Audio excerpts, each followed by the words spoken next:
This happened exactly 3 weeks ago on Sunday 4th of September, but I remember the trip very clearly.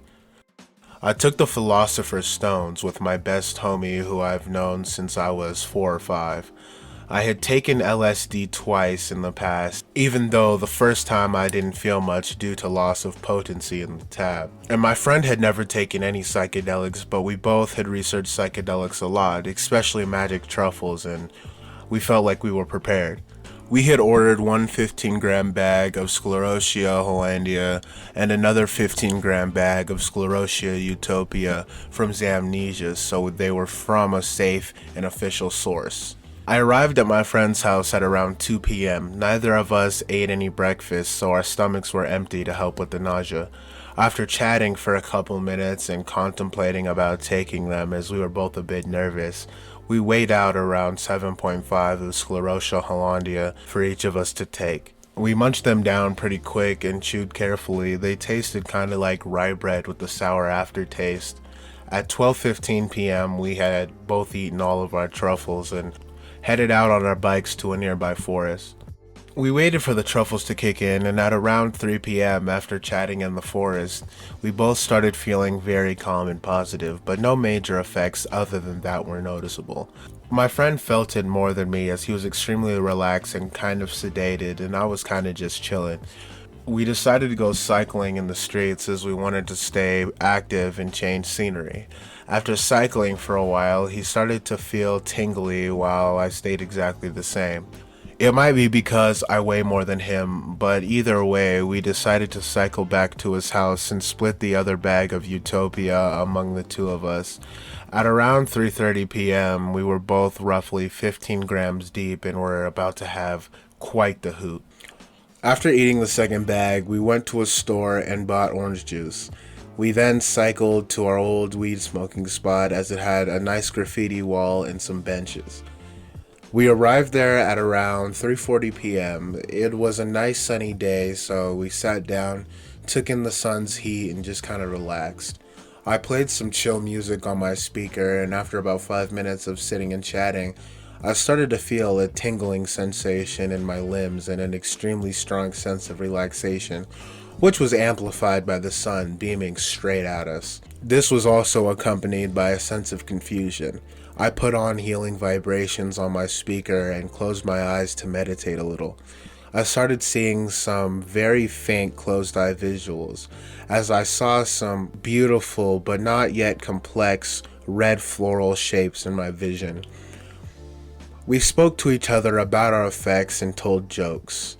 We were very giggly and in a great mood. We relaxed for about 15 more minutes until we decided we needed a change of scenery.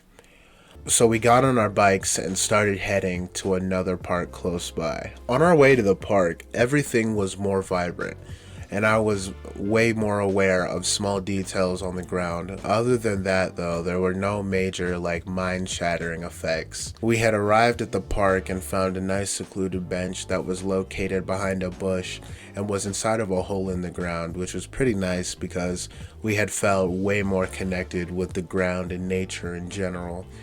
There was a small collection of trees next to us too. At around 4:15 p.m., I started to really feel them kicking in. When my friend and I spoke to each other, it was more difficult to generate cohesive sentences. I looked at the trees, and they were moving and flowing. Everything felt like it was alive. The ground, the trees, the sky, the universe were all kind of speaking to me. It felt like the sun was extending its arms and hugging me. Although I didn't see anything like this happen, it was more of a mental thing. I looked at my friend and I could see every little detail and pore on his skin. His face was also flowing. I started seeing patterns everywhere and felt a greater sense of confusion. At one point, when me and my friend were looking at each other and trying to collect our thoughts, I saw my own facial features on his face, and he saw his face on mine. This is when I started peeking. It was around 4:30 p.m. We started feeling a little bit uncomfortable because we were in a park way too close to other people, so we cycled to an extremely secluded hill with trees coming over it. It's our secret little chill spot, mostly used for smoking weed. We sat down in pure awe of the spot and of nature. The trip was a little bit overwhelming, but at no point did it feel too uncomfortable or like a bad trip. Generating sentences and word combinations was extremely hard, because every time we wanted to get a thought out, when I started explaining it, our brains had already moved on to the next thought. It was just a rapid fire of thoughts and ideas, and we laid down looking at the sky and the trees in silence, just thinking about the universe and different topics. At one point, in a thought loop of asking my friend for a vape because I wanted to feel what a nicotine buzz would feel like, but for some reason he didn't either want to or just forgot to give it to me, as he was experiencing rapid fire thoughts too. At one point, I had multiple thoughts in my head at the same time, which confused me even more. I understood the concept of time when I checked the clock on my phone, but if you had asked me what time it was without letting me check, I couldn't have told you. Time kind of loses meaning when you're talking to your own consciousness. To add to those intense mental effects, I had prominent visuals and physical effects too. Everything had patterns and colors were extremely bright. Everything was breathing and flowing, and when I looked at my phone, I couldn't decipher words as all letters on my keyboard and screen kept moving and switching places. Looking at the camera, my face was constantly moving, shrinking, and getting bigger. My eyes looked big and cartoony. It looked like I was living in a cartoon, as everything looked like a drawing and too symmetrical to be real. At one point, I pressed my head against my knee and felt like my body was merging into a ball of flesh. But it felt extremely pleasing. Everything was positive, loving, and peaceful. I was at peace, really, with myself and with the universe. Orange juice tasted amazing. Me and my friend didn't have much interaction as we were just fully engulfed in the trip. He told me afterwards that he had very many similar effects. At the end of the peak, I noticed that my friend was shedding tears, and I put my hand on his shoulder and asked him if everything was okay. He said he wasn't sad, but that they were rather tears of joy and acceptance. Seems like he was having an even more intense experience than me, but he said the trip was extremely good, just like mine. No signs of a bad trip or any negative thoughts. After getting stuck in our thoughts for the whole time of being in a secluded spot, I started feeling the visuals slowly get less intense. After getting stuck in our thoughts for the whole time in this secluded spot, I started feeling the visuals slowly get less intense. My friend also started to come down around 20 minutes before me. We remembered that we had planned to meet up with other friends at 8 p.m. at his house, so we parked our bikes and got on the metro. In the metro, on our way to our friend's house, the effects started fading away, and after arriving at his house around 8:15 p.m., the trip was basically over. The friend that we met up with did notice that we were not normal, and we explained to him what we had been up to that day. He was excited and confused and asked us if it was similar to weed.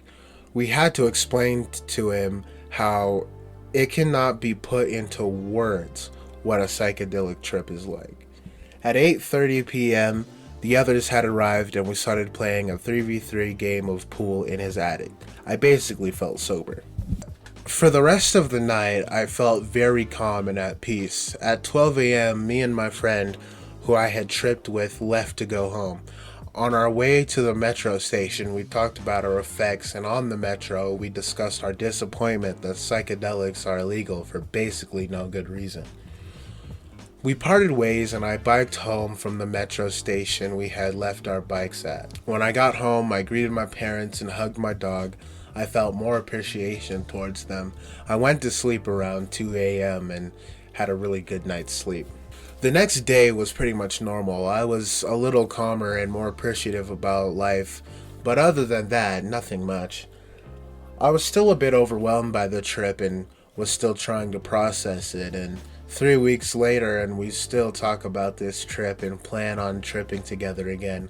It was quite the positive and beautiful experience. No long-term realizations except that I appreciate the moment a bit more and don't stress about the future as much as I did.